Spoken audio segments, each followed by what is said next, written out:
Hey, what's going on? It is Greg O'Gallagher with the Road Trip Podcast.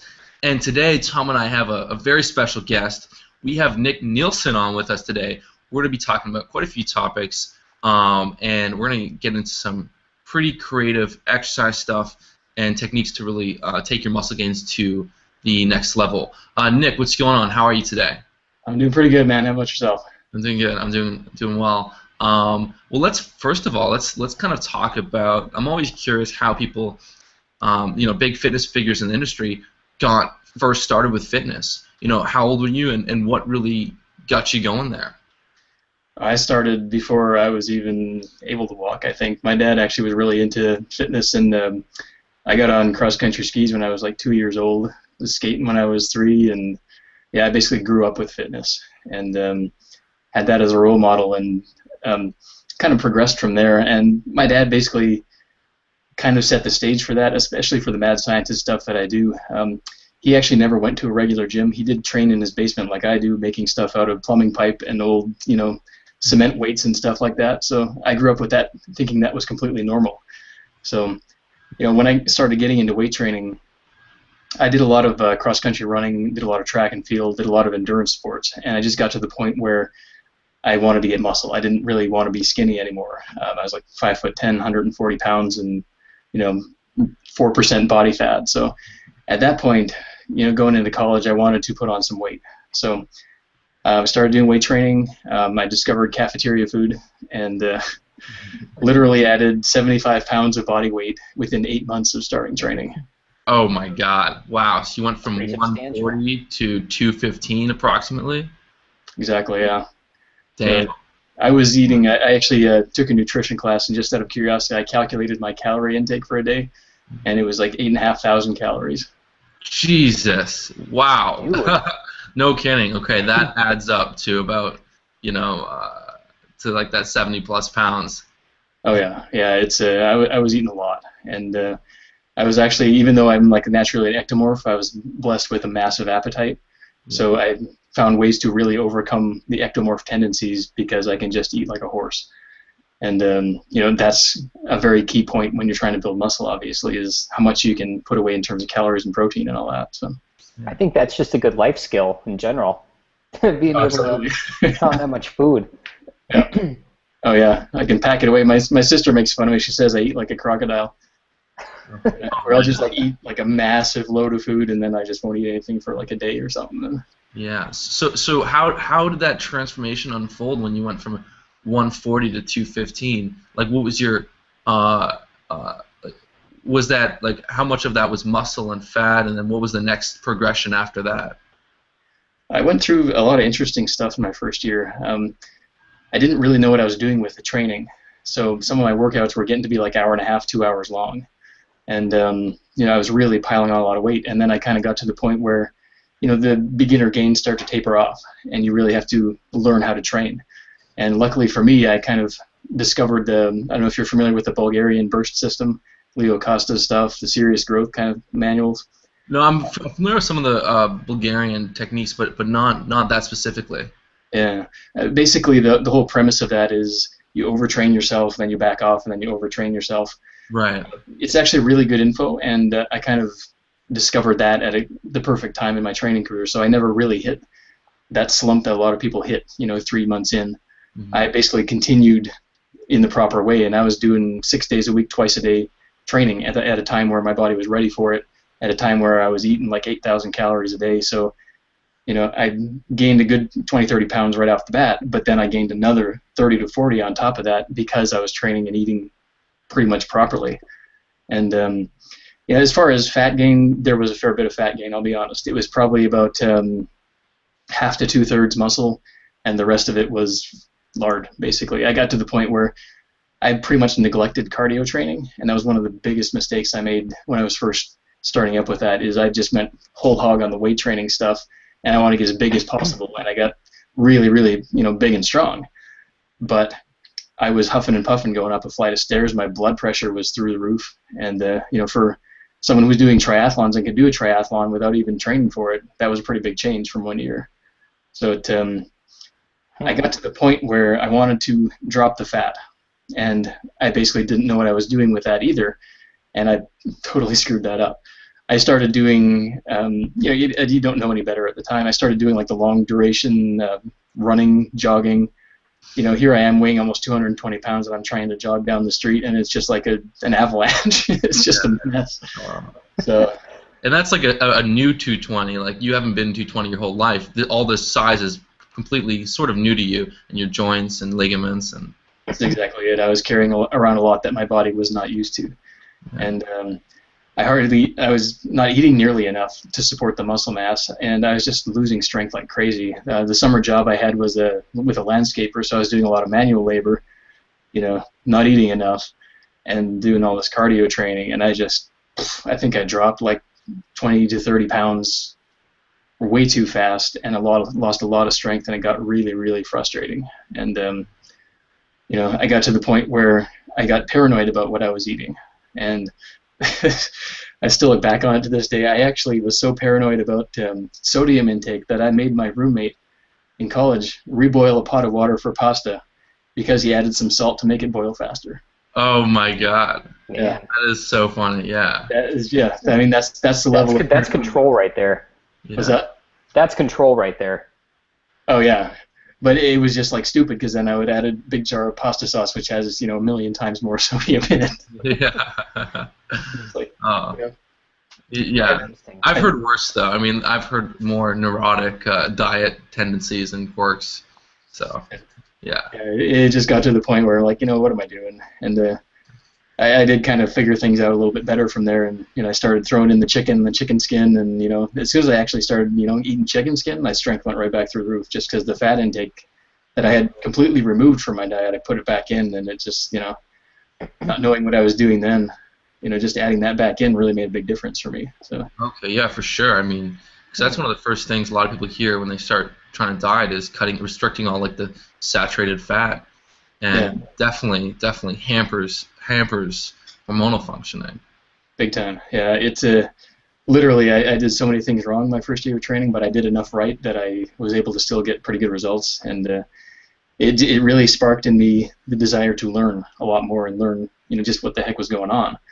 And so that's basically what I decided to do for my major in college, and I took that to the next level in phys ed. I took anatomy, biomechanics, physiology, and just really learned exactly what I was doing. I took nutrition classes, which were basically useless because they were from the 1950s.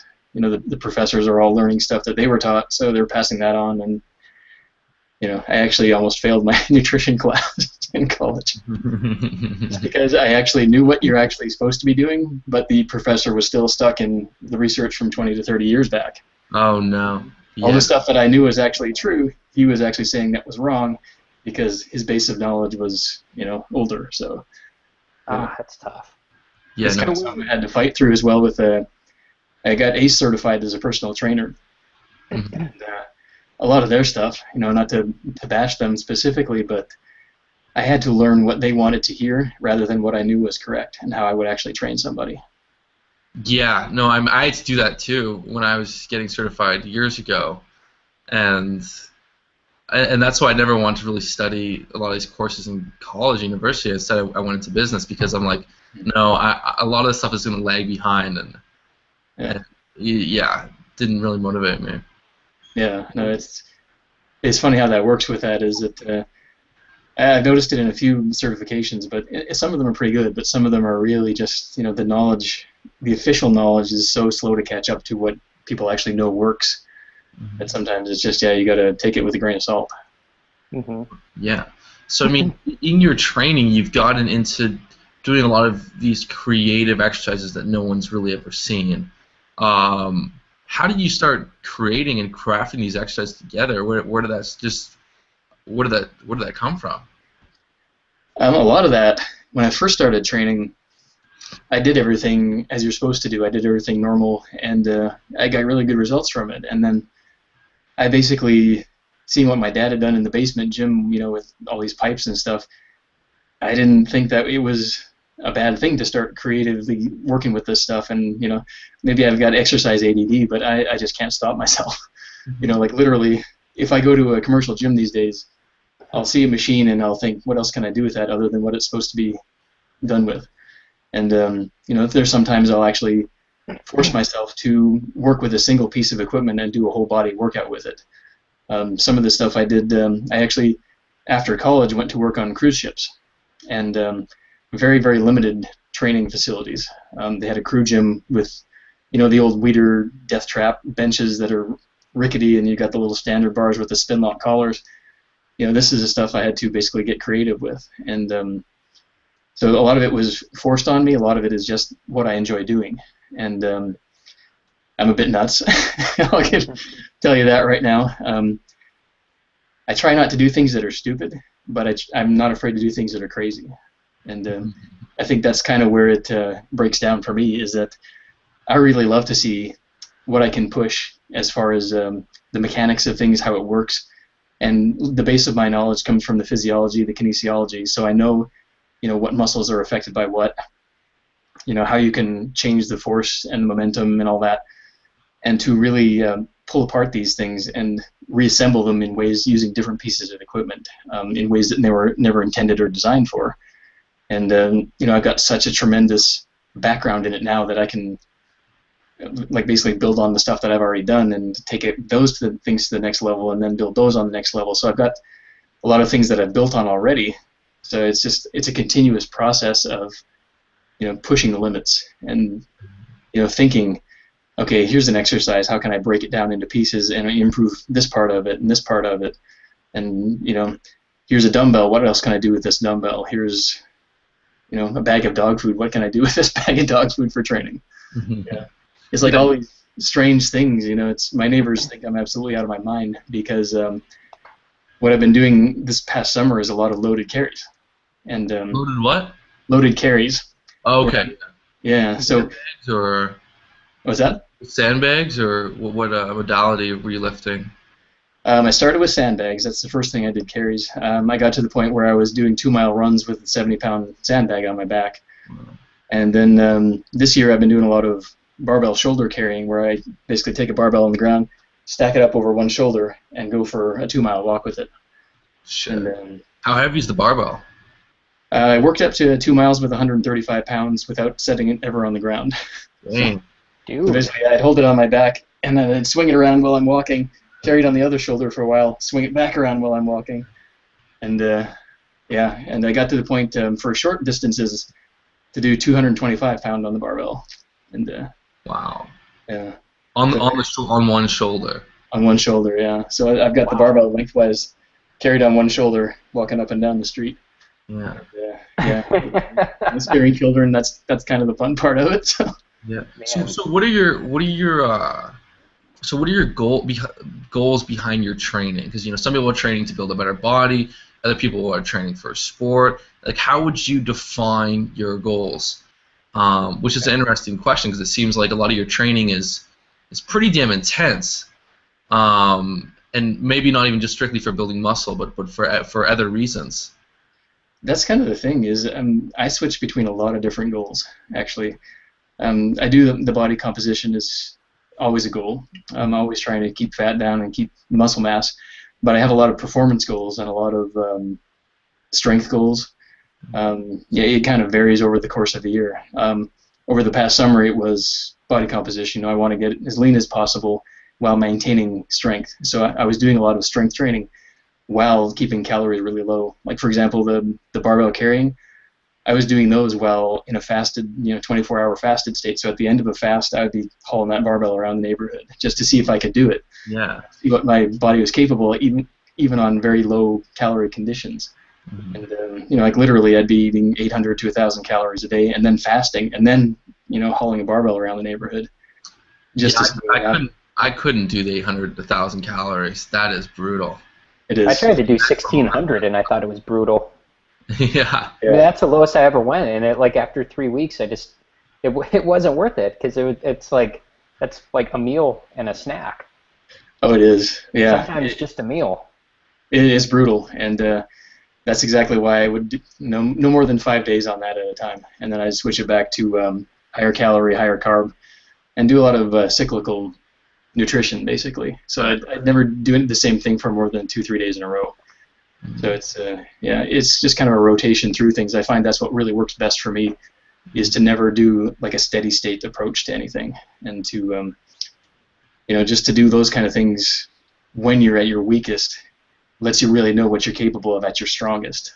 And so when I would switch the diet around and add the carbs back in, then my strength would go through the roof, and then I would test myself again to see how much of a difference it would make, and it would make a big difference. And that's when I was really pushing things. Like I would also do carries holding the barbell in one shoulder and carrying a 70-pound water jug in the other hand, up and down the street. And that's, not fun. Where do you live? Just in some suburbs north of Chicago. So it's okay, cool. Yeah. Oh, cool. Yeah, I'm from Joliet, so. Oh yeah, you're not far. Yeah, well, I moved down to Florida a couple months ago, but man, that's where I grew up. That's cool. I don't think I'd have the impudence to pull that off in my neighborhood. Oh, yeah. Like throwing a barbell and a water jug, walk around. I mean, no, actually, it could be hilarious. I would, you should get a video filming that in like the neighbors' looks, because that could just be viral status. Oh, absolutely, yeah. It's actually funny. I do some car pushing up and down the street sometimes too. Yeah. And the record I have for people asking me if I need help or if I'm out of gas is I actually had like 5 neighbors stop and ask me. Oh my God. Yeah. But eventually they must just figure it out and just be like, wait, no, this guy just likes to train like a beast. Oh yeah, it's really kind of comical to see. Everybody kind of doesn't even phase them anymore. So it's more like there's a guy who's carrying crazy stuff on his shoulders again. So. Right. So I guess one of the things that happens is, when you get really passionate about fitness, you kind of find different things that you gravitate towards, and so goals can become more than just being better for sports. Like this is your passion, so you want to improve at whatever kind of workouts and tools and things that you enjoy doing. Yeah. So I guess last summer you were really about getting really lean and maintaining strength, and so has anything changed this summer? You have different goals or things that you're working on? Or was it pretty much? It's pretty consistent as far as what I do towards the summer. As I do more of the body comp stuff. Over the winter, I do focus more on the muscle and strength end of things. Right. It kind of, for me, it's like, what do I feel like I need and feel like I want to do? And that's pretty much how it's worked for me. Is when the sun's out, it's nice out, I like going outside and training and carrying stuff around. Mm-hmm. And when it gets a bit colder, then that's when I feel like I really want to start loading up on weight and putting muscle back on if I've been dropping some of that. So how does I'm curious to know how this fits into like a program design. So like let's say you want to get lean, lose some body fat. Like how does the programming behind, because you do like some like really unorthodox lifts and exercises from what most people think, all right, so I'm going to get lean now, like I'm going to go into the gym, I'm going to use this machine, that machine, this machine, this barbell, that dumbbell, and this is how I'm going to eat. And it's like a really cut and dry approach, but you are like the exact opposite of cut and dry in basically like everything that you do. So how does what you do fit in terms of a program design for like getting lean and then one for building muscle? Like how do you switch it up? The program I use for building for getting lean is it's very much a cyclical approach where I'll pull carbs out for like 5 days. I'll do 5 days of low carb. I'll throw a fasting day in there. The training that I do is based on the nutrients that I'm eating and the nutritional state that my body is in. Mm-hmm. So for example, for the first 5 days, for the first 2 days of that, I'm going to be doing training that's designed to basically get all the glycogen out of my system so I can get into that low carb, low blood sugar state as fast as possible. So I'll be doing a circuit training approach where I'm doing cardio in between sets instead of taking rest. So I'll do like a set of 6 to 8 reps on the bench press, lifting fairly heavy, and then immediately do like kettlebell swings for 40 seconds, and then just back and forth, never take any rest at all, but just pushing the metabolic rate up.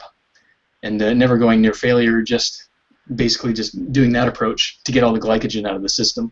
Mm-hmm. And I'll do a fasting day. And then now that the blood sugar is completely out, that's when I'll do like a lactic acid-based approach where, you really try to get the burn and you really try and keep it there as long as possible. And this kind of training is really painful, but the growth hormone response you get from it is very powerful. So basically every part of my approach, even though it seems a little haphazard sometimes, is actually very scientifically oriented and very well planned out in terms of how the nutrients are set up, what's the next phase, what builds on the next phase, how does the body respond to that, how does the body react to the nutrients that you're eating, like what specific type of training should you be doing while you're eating like this. I think that's one of the things that a lot of people miss out on, is that your body is very, very hormonally capable of building muscle and burning fat very effectively. And to use that to your advantage, you need to have training that takes advantage of the reactions of your body to the nutrients you're eating. So like I said, the lactic acid, you do that training when you're eating low carb, when your blood sugar is low, because insulin and growth hormone really don't get along, so you want your insulin levels to be down while you're trying to bring the growth hormone up. So those 2 days are all about that. And then what I'll do is I'll take fat and I'll take protein completely, or fat and carbs completely out. So I'll do just only protein for 1 day. And that's when I'll focus on like the loaded carries and do the cardio type of training. And the following day after that is only fruit. So I'll actually pull fat and I'll take protein out as well, and just kind of rotate all these nutrients out. And I find this really sets up a state in your body where it wants those nutrients back. So you go back to loading carbs, you go back to loading protein, you can actually build muscle even while you're on a low-calorie, low-carb diet by doing that approach. And when you go back to eating carbs, then you change your training to focus on hypertrophy. That's when it's volume training. You're staying away from failure. You're not pushing the weight too heavy. So you do that for a few days. And then once you've moved on from that, you kind of rebuilt the glycogen stores, then you focus on the strength training aspect of it. So there's really like a time and a place for everything in terms of what phases and what nutrients you're eating. And I actually use that approach when I'm doing muscle building training as well, not to the same degree, but I will use like a dieting phase. For example, in my muscle explosion program, I'll do a very strict diet for a week following that pattern, and then a massive overload. And I'll do, like literally when I was testing this approach out, I wanted to see how much weight I could gain in a week. And I did that, and I did 25 pounds of weight gain in a week. Wow. Man. Yeah, and Crazy. Oh, it was. I was training twice a day, 6 days a week, and like eating everything in sight and drinking gallons of water. And I went from 190 to 215 in the course of a week. Jesus. But I mean, what are your thoughts on like the scientific limits to how much muscle you can actually gain in a week? Because I mean, a lot of research shows it's like less than a pound a week. So like, was it a lot of glycogen or water? Oh yeah. Gaining lost muscle. It was what I did to set it up basically was 3 weeks of strict dieting. So I'm sure there was some muscle loss there, and there was definitely the carbs were out, the water was out, so it was a lot of regaining of glycogen and regaining of water weight. But I've also found in my own experience is that a lot of those, this is how it's supposed to go, doesn't really apply when you apply certain levels of stress to the body. For example, in a scientific study, they rarely change more than one variable at a time. Like for instance, they wouldn't ever like change everything all at once this drastically, because they're trying to test for a specific variable. And the amount of variables I was changing was like well beyond what a scientific study would change. But the body is capable of tremendous things when you really push it to the limit. And that's kind of what I figured out, is that yeah, you do have to take into account the scientific aspect of things, but you also do need to take into account that scientific studies will never really kind of push the same limits as you will do in your training. So there are limits to what you can gain in a week in terms of muscle, absolutely. But what I found is when I piled on that 25 pounds, I came back down about another 5, but I stayed at around 208 to 210, and I didn't really lose much more off of that, and I managed to maintain a pretty consistent level of body fat, so I didn't really lose all that much in terms of muscle coming back down from that. I didn't really gain all that much in terms of fat building up to that. So it really educated me as far as the approach I needed to take for building muscle. Like if you have a plateau that you've hit, this is the approach you take. You diet down very, very strictly, and then you just pile on the training volume. In my muscle explosion program that I have is basically 200 to 300 sets of one exercise for 5 days. 200 300 sets over 5 days. Yeah. Okay, so it's like Wow. 40 sets a day.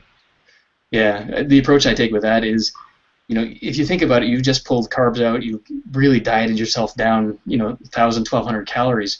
Your body is just ready to suck that back in. So you overload everything. You overload creatine, glutamine, every molecule, every water-loving molecular supplement that you can take, and you put in the carbs, and you put in the protein, and you just, pile in the calories. And then you start doing, like nothing but deadlifts for 5 days, heavy deadlifts, using a very specific training technique that I've got. And first day it's 20 minutes. It's really not so bad. And then it's 25, and then it's 30, and then it's 35, and then it's 40. And you're doing this, increasing the volume. You're increasing the load you're putting on your body, and let me tell you, by the 5th day, you're just in misery. You don't even want to set foot in the gym. Mm-hmm. But you can gain like 5 to 10 pounds in the course of that week. And I've had guys who are hard gainers who've told me that they've never, they have to struggle for 6 months to gain 2 pounds. These guys are gaining 5 pounds in a week by taking this approach. Wow. So what are the longer term effects of this? I mean, like, does that, like, after that cycle, I mean, does it eventually like stabilize at a certain level, or, so like what happens after like a month of doing that approach? That approach actually you only do for 1 week, and the reason is it just kills your nervous system. Oh yeah. So what happens? So like you do that for a week. What happens like the following month, or like within 2 or 3 months? So is there that stabilizing period? There is actually, yeah. I found that over the next 2 weeks of training, that training is all about consolidating basically what you've gained. So it's more a strength approach. It's a lot lower volume. You're basically trying to solidify the gains that you made, and the people that have been through the program and what I've experienced myself is that you actually keep the strength and you keep the muscle that you built up with that approach. So it's obviously you do need to pull back, otherwise you will kill yourself. But when you pull back, you actually keep the strength and you keep the muscle that you built over the course of those 5 days. And it's very effective stuff. It's you get what you get out of it, what you put into it, and it's eye-opening. A lot of people who have been through that, it seems really simple, and I can always tell the people who are going to thrive on it, because I say, you're going to do nothing but deadlifts for 5 days, and they're like, oh, I can't wait to do 5 days of nothing but deadlifts. And those are the people who really thrive on this, because it just sounds so nuts, but the people who thrive on nuts thrive on this. And and what are your thoughts on doing the high volume of deadlifts like 5 days in a row? Like, you find it difficult if you're like low back and glutes and hamstrings are fried in a sense? The first time I went through this program, some of the days I actually had to like stop and rest and massage out my back, because it was just like I felt like steel girders in my back. Mm-hmm. But the interesting thing is I've had people go through this. Once they kind of fight through that phase, their lower back is like iron after that. And I've had people who have had lower back issues do it, and have had no lower back issues after that. Wow. What the program does basically is, because of the high volume and the approach it takes, it irons out every weak point in your exercise. So basically the weak point that you've got is going to limit you. When you hit to that point where you can't do more reps, and you stay away from failure, you drop the weight and you keep going. So you're basically just hitting that weak point over and over again until it's no longer a weak point. And that's one of the reasons the strength kind of shoots up. The really cool thing about this approach is you'd think over the course of 5 days that you actually, your strength level would drop. Ironically enough, over the course of the first 4 days, your strength goes up every single day. Wow. Yeah, like 20 minutes. The next day, you can actually increase your deadlift weight by about 10 to 15 to 20 pounds, starting at the same weight, and you're getting more reps, and then even higher the next day, and even higher the next day. So it's I actually tell people you want to force this kind of increase, and you want to actually try and increase every day, except for the last day, because the last day is just horrible. It's awesome. But you're also gaining a lot of weight during these 5 days. Like, you're reintroducing carbs and taking creatine and storing more weight. So I guess that also helped with the PRs throughout the week. Absolutely, and it's not like a PR in terms of singles. You're doing the approach I'm taking is a very volume-based approach. Like for example, what I call it is compound exercise overload, where you're taking a weight that you could get like 6 to 8 reps with, and then you do a 3-rep set with it, and then you rest 30 seconds, and then you do it again, 3-rep sets, and then you rest 30 seconds, and then 3 reps and rest 30 seconds, and you keep doing that until it would be a struggle to get 3 reps, until you get maybe 1 or 2 reps, and you'd really have to push it to get 3. Then you take 20 pounds off the bar, and you keep going, and you just repeat that over and over again. And literally, you were staying within, about 85% of your current temporary 1-rep max. So you're basically staying at that high fatigue-based intensity through an entire workout. And that kind of repetition on an exercise at that intensity level, it really teaches your nervous system how to properly fire and do the exercise. So in addition to all the overload you're getting in the muscles, you're really training your nervous system to get extremely good at that exercise, which is one of the reasons you can keep continuously increasing your strength over the first few days.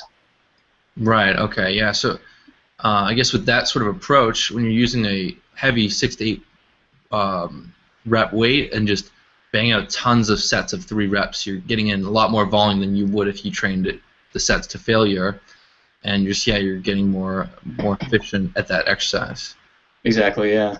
And to kind of give you an idea of how powerful this is, I did this with front squats once, and the first day, 20 minutes, I started with 185 pounds in the bar.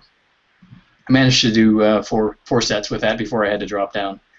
By the 5th day, I went back down to that starting weight, 185 pounds, and I did the entire 40 minutes, 44 sets at that weight.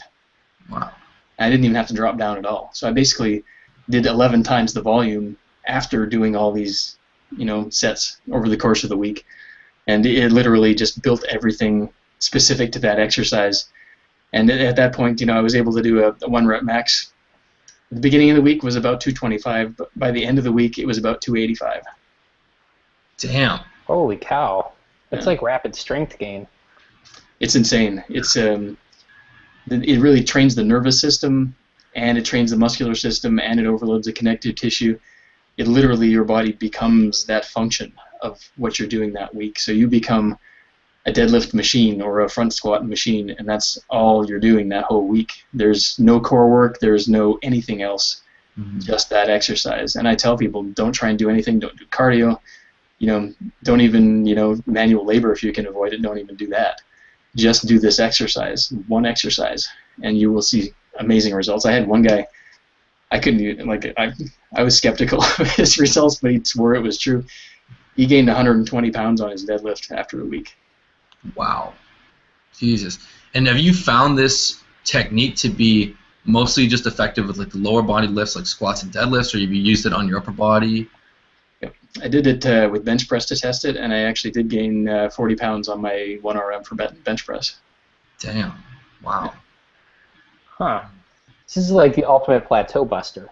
That's what you're trying to say. It really is. It's literally, there's nothing more effective I found for busting through a plateau, because you pull back, give your body a little bit of a break, and then you just hammer it. And it has no choice but to respond, and that's kind of what it's like, grow or die. And that's, you're pushing yourself to that level with this kind of training. Okay, so essentially, I would find my 68 rep max, and then bang out sets of 3, 30 seconds rest in between, and and then do 20 sets the first day, then 25 sets the second. It's actually a time-based approach. So the first day is 20 minutes. 20 minutes, right? Okay, so 20 minutes, and then. And what kind of rest between sets? You get 30 seconds rest. 30 seconds. Yeah. Okay. So you're doing a set of 3 reps. You set the bar down, you rest 30 seconds, and then you do it again. Same weight, rest 30 seconds, and then you're basically literally, your brain gets tuned to it, your body gets tuned to it, and by the end of the week, you are literally a deadlift machine, and it's a lot of fun to do. And when you get to the point, like I said, you don't ever want to push to failure on these sets, on any of them. If you get to the point where you're on the 2nd rep and you have to really fight for that 3rd rep, you stop right there, you take 20 pounds off the bar, and you just keep going. So you're maintaining that intensity level relative to your fatigue level through the entire workout. over the course of 5 days, and it's just it's awesome. And you're trying to increase the time each workout session? It's a forced progression where basically you do 20 minutes the first day, and then you have to do 25 the second day, and then you have to do 30, and then 35, and then 40. Right, and then you're also trying to like get the lifts up too, so you're increasing the weight. Yep. Wow.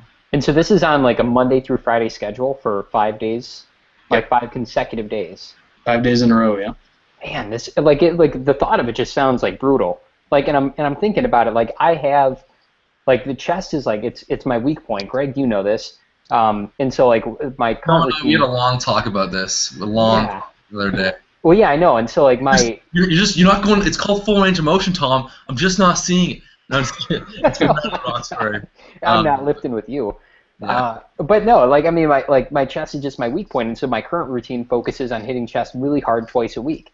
And but like regardless, I just got up. I mean, today I worked out and I did 195 for my sets on chest today, which is actually good. It's like the most I've worked up to 195 right now. But I'm just like I'm wondering, but I've been struggling with it, man.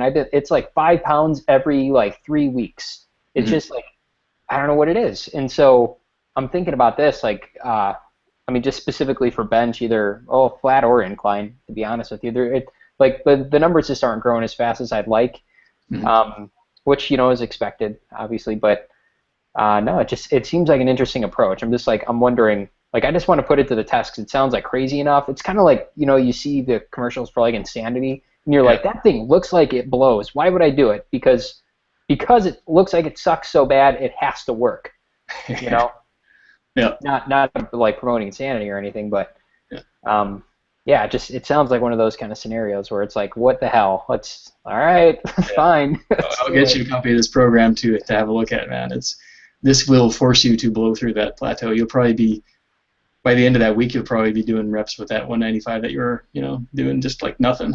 So it's ridiculously effective. And speaking of chest, have you ever tried doing partial range training and lockouts? No, I haven't. Yeah, because I was stuck on bench press. For the life of me, I could not get past 300 pounds for years. And I started doing partial range bench press, just the top, a couple inches of the range of motion, holding that contraction at the top and just letting the bar kind of load the connective tissue. Because a lot of times it's not actually even your muscles that are the weak point, it's your connective tissue. So they're actually limiting how much your muscles can push because the connective tissue is not strong enough to support the weight, so it's kind of holding you back purposefully. When I started doing partials, within about 4 to 6 weeks, I had my max up to 350. Dude, so you're talking about just like a couple, like 1 or 2 inches off the bar? Yeah. Or off the rack? Off the rails in the rack, yeah. You just do that, hold it for about 4 or 5 seconds, and then lower it. And then you just gradually kind of work up the weight. I was just doing that once a week, and you can do that in addition to your regular training. And it really strengthens the connective tissue because that's an aspect of building muscle and strength that a lot of people don't ever address. Is they're so focused on you got to work through the full range of motion, like you were saying there, Greg. Yeah. Sometimes you really actually don't want the full range of motion. You actually want to purposely limit that to very little range of motion and just pile on the weight. The first time you do it, just take what you'd normally do for your 1 rep max and do that, and then kind of get a feel for it. Let your connective tissue develop. Take a lot of vitamin C to help rebuild it, and then just start really ramping up the weight that you're using on that. And it definitely works. It also helps the nervous system to activate the high threshold motor units. So you're really teaching your body how to activate the muscle fibers that only respond to really heavy weight. So you're actually teaching your body from a variety of ways that your body's not really used to. And that's a massive plateau buster for bench press. And it worked like crazy for me. And, so do you work up? So like let's say my 1 rep max is 225 right now. So you just lock it up with 225 and hold it for 4 or 5 seconds. Better than 225. You could do way more. Yeah. The first time you do it, just start with 225. But then the next session you do try 275, try 315. Really start bumping up the weight because you do want to give your body time to kind of regenerate and rebuild the connective tissue. But once you start developing that connective tissue strength, you can really, like Greg was saying, you can really load the weight on really good. To give you an idea, when I was being able to bench press 350, I was doing these lockout partials with about 700. Seriously? Yeah. Jeez. So literally, I'd have like 7 plates on either side, and I'd be holding that for a few seconds, and then that really teaches you how to activate muscle fibers. Let me tell you. Mm-hmm. Dude, that's crazy. How many of those do you do, or like where does that fall into your training? So let's say I'm doing bench that day anyway. So how would that fit into like just your typical like chest workout? I would start with that. Obviously, when you're doing the heavier loads like that, you do want to kind of work up to that. You don't like jump in at 700 pounds, obviously. Right. But Unless you're Nick. you work up to that, and you can do the full range stuff after that. Mm-hmm. And, let me tell you, after holding heavy weights like that, the other stuff feels like nothing. It feels really, really light. Mm-hmm. So that's another kind of trick of the trade there too. But I would start with that. So you're basically loading. You're hitting it when you're freshest, and when you're strongest. Mm-hmm. So that will allow you to really overload the connective tissue. I actually did that 5 days in a row of lockout bench press just to see what would happen. And so I did like 200 sets of that, and I wouldn't recommend it. Oh yeah. Yeah. Your elbows hurt a little bit, or? Yeah, it started to really get my shoulders too much. Shoulder. Okay.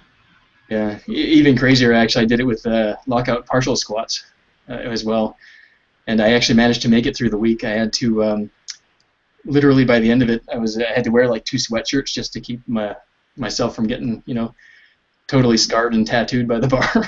Yeah. Yeah. I started out using like 10 plates on either side and doing 3 rep sets of that and working down from there. Yeah, I've seen a YouTube video of you doing like 1,000-pound partial, I think. Yeah, those are fun. I was doing those last week too, actually. Yeah. I like the glee that you have like in your face when you're explaining it. It's like, oh yeah, dude, this stuff is awesome to me. This is fun for me. This is my passion. This is what I love to do. So, it's not even work to me. Like you tell most people like, okay, now I want you to go put 1,000 pounds in the bar and go lift that, and they're like, no. But me, it's like, yeah, how soon can I do that? Interesting. Yeah, to me that's my idea of fun, and I think you should definitely give that partial training a try, man. I think it would really do the trick for you. Yeah, no, it makes sense starting if you're doing bench press, starting with building up to a heavy partial, because just kind of will excite the nervous system, and when you go to your regular set, Tom, 195, Mm-hmm. you unrack that, and it will feel like it's 135, I imagine. Mm-hmm. No, I'm totally gonna try it. I'm pissed that I just did bench today because I want to go and do this tomorrow. Yeah, you still can actually. Still, before you try anything else with your workout, just try it. See what you don't necessarily even need to do it on the same day you're doing everything else with the bench press too. So. Mm-hmm. Interesting. That's awesome, man. Yeah, and I can't wait to try it. Actually, I love this stuff. Yeah. Yeah. So I guess we could wrap up soon, but let's kind of talk about a couple. Okay, so as far as busting through plateaus, we talked about hammering an exercise 5 days in a row, becoming a machine at that movement, while without training to failure, and just doing a lot of volume. And then the other technique was to build up that connective tissue to do lockouts at the top 1 to 2 inches of a range of motion. Mm-hmm. Is there any other tip that you would find, like if someone's stuck on some exercise, maybe it's bench press, maybe it's squats or deadlifts, or maybe it's chin-ups, something that you find as well that is effective, or those two pretty much get it done? Actually, I've got one that I'm doing myself right now for squats. And have you ever heard of Grease the Groove? Yes. Grease. Yes. Yeah, I have a version of that. I call it daily specialization, where basically twice a day, every single day, you do that one exercise that you want to improve for as many sets as many reps as you can, and almost to failure. So, for example, if you want to improve your chin-ups, first thing in the morning, you do as many chin-ups as you can. This is totally outside your regular training. Last thing at night, as many chin-ups as you can, and you do this every single day without fail. And you'll gradually see an increase in how many chin-ups you can do. Right now, I'm actually doing a progressive resistance version of it, where this is totally mad scientist stuff. If you're familiar with Anderson squats, where basically you start off a bottom start off the rails, I actually made a bar out of plumbing pipe to do this, where I have the bar at about a couple of feet off the ground. I have posts and I have the weight, so I can get under. The weight is already preset, twice a day I'm doing these squats off the bottom start, and I'm trying to increase the weight every 3 to 4 days, increasing the reps. To give you an idea of how well this is working, the first day I managed to hit 12 reps with 225 on this setup. This week's into it right now, and today I did 14 reps with 285. Jesus. Dude. Yeah. This is an Anderson squat. You're squatting with the bar very low to the ground, and you're basically, the first position is you starting in a full squat. Exactly. You're starting off the bottom. Like, for example, if you're doing this in a power rack, you'd have the bar set on the safety rails at the bottom position of the squat. Mm-hmm. The bar that I put together basically mimics that. So I'm starting out of the bottom of the squat, coming up and then coming back down. So it's more kind of like how you do a deadlift, where you're coming straight off the floor and then coming back down. So literally, yeah, I've increased the reps and I've increased the weight by 60 pounds over the course of just 2 weeks already. Damn. Yeah, that's crazy. Hmm. That'd be. I mean, if someone doesn't have a home squat setup, they could do that exercise with chin-ups or even one-legged The first time I did this one, I did it with handstand push-ups. For me, that was an exercise I totally sucked at, and I wanted to improve that because I think the Olympics were on at the time, and I saw these gymnasts with these giant monster shoulders and stuff, and they're like, "Yeah, we bust out 50 reps of handstand push-ups," and so I wanted to try that and see what I could do. And the first time I did this, I couldn't even get 1 rep. So I was doing like up against the door. All I could do was a controlled negative on the way down. And so I did that first couple of days. The next day, I was able to do a full rep. Over the next few days, working up to 4 reps and then 5 reps. I kept doing this for 3 months solid. And at that point, I did a set of 40 reps. Really? Yeah, so within 3 months, literally, I went from 0 to 40 reps in the handstand push-ups. And handstand push-ups on your hands, or do you say you're doing them Like full range, or starting from the floor? It was from the floor, so yeah, it's basically from that point it's like half range. It wasn't like up on parallettes or anything like that. Mm-hmm. But yeah, it was up against the wall too. But 40 reps though. Yeah. I mean, that's that's pretty good. Yeah. That's the power of this kind of approach too, as far as a plateau buster. And this is the kind of thing. It really works well with body weight exercises. That's the handstand push-ups. Obviously, you can do anywhere. I mean, push-ups. You can do dips. You can do chins. If you've got rafters in your basement or an I-beam in your basement, just grab onto that and do chin-ups. That kind of thing. And yeah, just it trains your nervous system. It trains the specific muscles for that exercise. And your body becomes that exercise, becomes the function that you're putting it through regularly on a daily basis. And a lot of people ask me, doesn't that, people kind of get into the idea that your muscles always need 2 to 3 days in between working them in order to recover.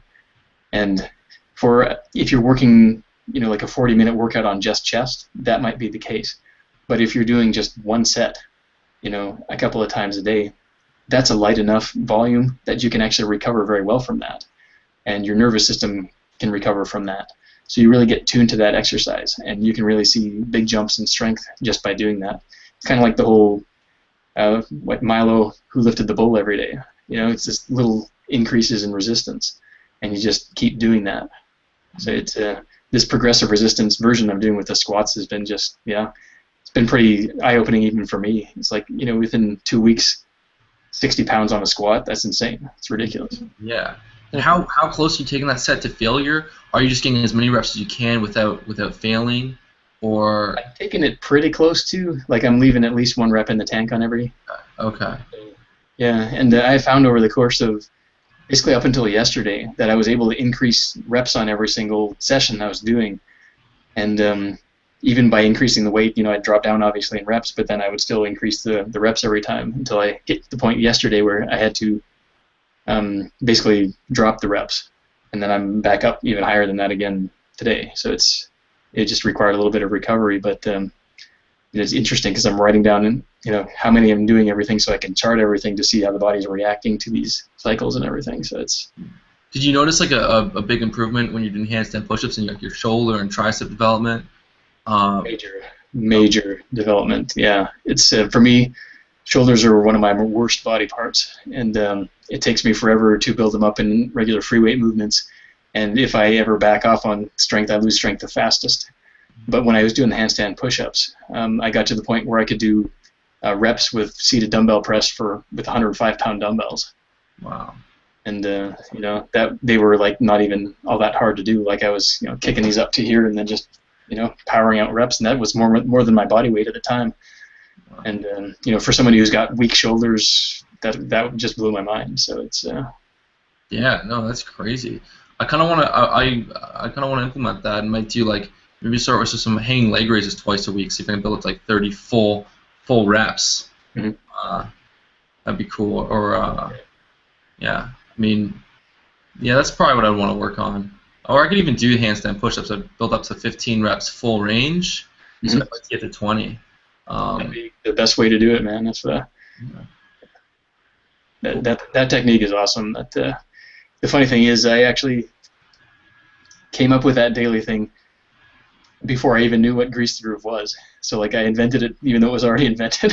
Like half the stuff I do, sometimes I find out, okay, I did that, and then somebody says, yeah, that was popular back in the 50s, and like, oh great, so I didn't invent that, I thought I did. But. Yeah, that's funny. Well, thank you so much for coming on, Nick. It's been a blast having you on and talking about these different techniques. A lot of this stuff is very original. Like a lot of the stuff that you've showcased in your videos and talking on this call is like stuff that most people haven't come across. You have this one really cool bench press variation where you're cross diagonal on like a decline bench and you're supporting yourself, and then you get that press, but because you're leaned to the side, you have to work more chest to bring that dumbbell across your body. Yeah. Like very cool stuff. Like never seen this before. I know Rusty Moore. He's a big fan, and he was like, Greg, you got to get Nick on. So no, it's been really cool having you on, and if people want to go and find you, where should they go? The best place to go is fitstep.com. So FITSTEP.com. Mm-hmm. And I'm also putting together a new site, madscientistofmuscle.com. This is where I'm going to be having a lot of my advanced, absolutely insane stuff on there. And like I said, that tilting bench press, that's an awesome one for the inner chest.